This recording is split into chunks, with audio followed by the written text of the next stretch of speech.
from the Queen of Languages. Hope you're doing fine wherever you are. Where are we today? We are in South Africa. Today we are learning greetings in one of the tribes in South Africa.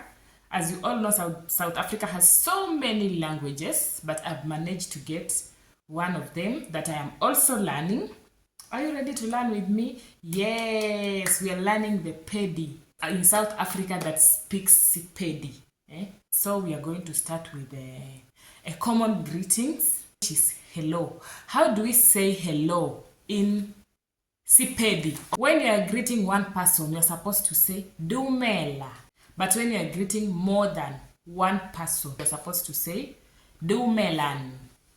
You add an N at the end. So we have how are you. When you're saying how are you to one person, it is okay. And the reply will be I am fine. Kigona. That is the reply. But when you're saying to a group of people, how are you doing? It will be lekai. So a group of people, and the reply will be rigona.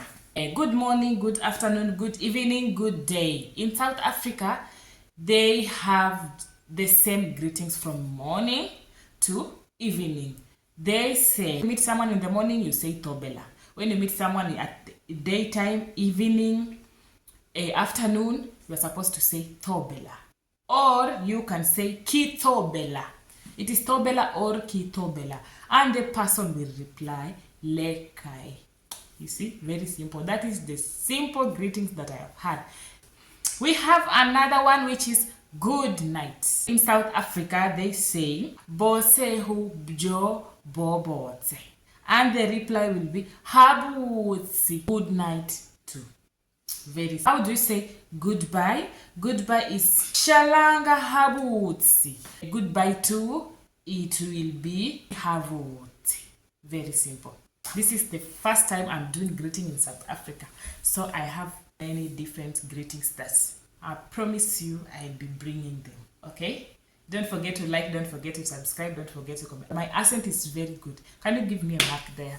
Thank you so much. Let's meet again on my next content. Goodbye.